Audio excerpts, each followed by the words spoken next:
همونطور که میدونید خودرو یه وسیله که دائما به مراقبت و نگهداری نیازمنده. یکی از اون قسمت‌های مهم که تو خودرو باید بهش توجه کنیم گیربکسه. این گیربکس هم چون که قسمت‌های متحرک زیادی مثل چرخدنده‌ها داره باید دائما توی روغن کار کنه. تو این ویدیو قراره در مورد اهمیت تعویض روغن گیربکس، زمان تعویض روغن گیربکس در گیربکس‌های دستی و اتوماتیک، نشانه ها و علائم تعویض روغن گیربکس، نحوه چک کردن سطح روغن تو گیربکس های دستی و اتوماتیک و عواقب تعویض نشدن روغن گیربکس قراره براتون صحبت کنم. پس حتما توصیه میکنم تا آخر ویدیو همراه من باشید. لایک و سابسکرایب به کانال یادتون نره. بریم که شروع کنیم. ببینید تمام سیارات موجود خودرو نیاز به رسیدگی و تعویض دارند، اما باید بدونید که عوض کردن هر کدوم توی چه زمانی باید انجام بشه. حالا اگه روغن گیربکس که به واسکازین هم معروفه به موقع تعویض بشه باعث میشه که گیربکس روانتر به کار خودش ادامه بده، عمر مفید قطعات موجود در گیربکس بیشتر میشه، درجه حرارت گیربکس در حالت نرمال قرار میگیره، باعث کاهش صدا و عملکرد بهتر اون میشه.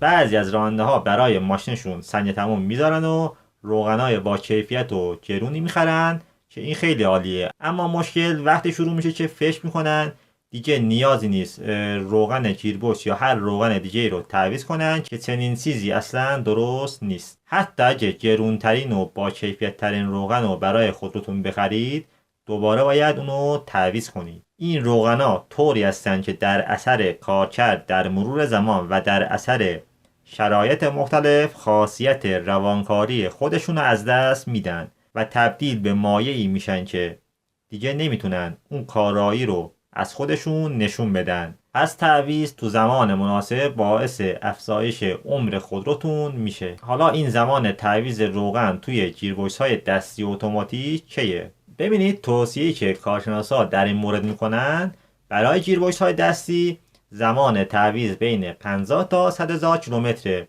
که این هم توی شرایط عادی ممکنه شما از ماشینتون زیاد کار بکشید یا توی یه شرایط دشواری رانندگی کرده باشید که اینا همشون بر زمان تعویض روغن گیربکس تاثیر میذارن و باعث میشن که شما حتی زیر 50,000 کیلومتر مجبور بشید روغن گیربکس رو تعویض کنید، چون در اثر مرور زمان و اون فرسایشی که روی دندانه ها ایجاد میشه باعث میشه که ذرات ریزی از براده های آهن تولید بشه که اینا با روغن گیربکس مخلوط میشن و باعث کاهش عملکرد روغن و کاهش روانکاری روغن گیربکس توی بلند مدت میشه.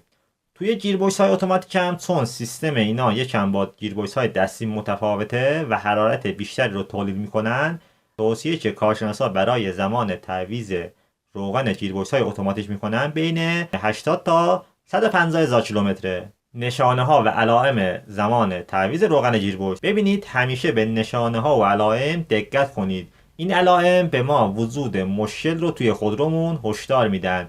یه سری نشانه هستن که به ما هشدار میدن که احتمالاً زمان تعویض روغن گیربکس رسیده و شما باید نسبت به تعویض اون اقدام کنید. این نشانه ها چی هستن؟ اولین مورد فشار بیشتر برای تعویض دنده است. اگه فکر میکنید که تعویض دنده برای شما نسبت به گذشته سخت شده و دنده ها به سختی جا میره، حتما یه نگاهی به روغن گیربکس بندازید. دومین نشانه در رفتن دنده توی حرکته که اینم میتونه نشانه وجود خرابی روغن گیربکس محسوب بشه. شنیده شدن صداهای غیرعادی از سمت گیربکس که اینم موقع تعویض دنده ها میتونه رخ بده. حالا میرسیم به نحوه چک کردن روغن گیربکس توی خودروهایی که دنده دستی دارن و توی خودروهایی که دنده اتوماتیک دارن. ببینید توی یه سری از خودروهایی که گیربکس دستی دارن اینا مثل روغن موتور یک گیج روغن دارن که میتونید به راحتی این گیج رو در بیارید و سطح روغن گیربکس رو چک کنید. ولی توی خودروهایی که گیربکس دستی دارن یه سری هاشون هم این گیج رو ندارن، بجاش روی قسمتی که گیربکس قرار داره یه پیچ فیلر تعبیه کردن که شما باید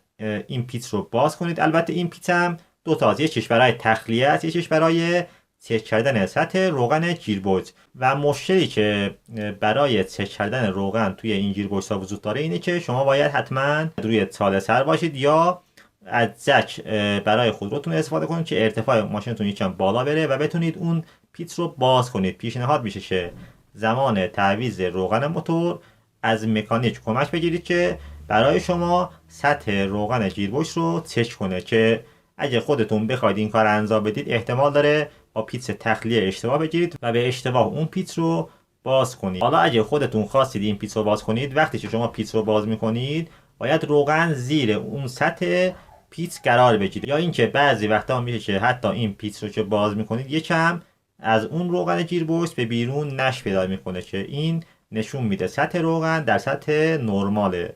اگه زیر اون سطح اون پیت بود و شما روغن مشاهده نکردید باید دوباره روغن گیربکس رو برای ماشینتون اضافه کنید. چک کردن سطح روغن توی گیربکس های اتوماتیک هم به این شکله که اینا یه میله نشانگری به اسم دیپ استیچ دارن که باید محل دقیق اونو بدونید و با شاخص های دیگه اشتباه نگیرید. برای بررسی وضعیت روغنم شما باید این میله رو وقتی بیرون بکشید که موتور خودروتون روشنه و دنده توی حالت پارچ قرار داره.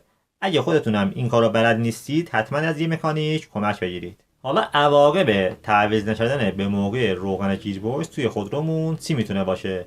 ببینید، اگه ما نسبت به تعویض روغن گیربکس توی خودروهای اتوماتیک و دستی بی تفاوت باشیم، مشکلاتی که الان میخوام بهش اشاره کنم توی خودروی ما رخ میده.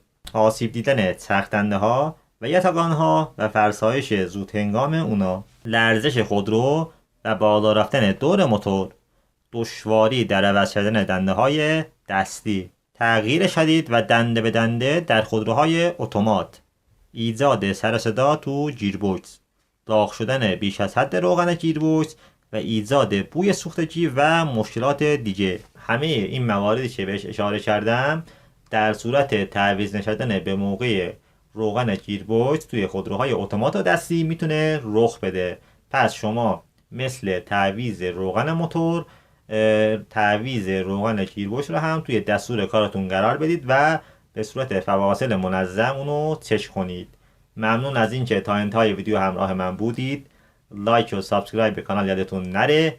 اگه هر نظری در رابطه با این موضوع دارید توی بخش کامنت ها برام بنویسید. منتظر ویدیوهای بعد تو کانال من باشید. فعلا تا بعد.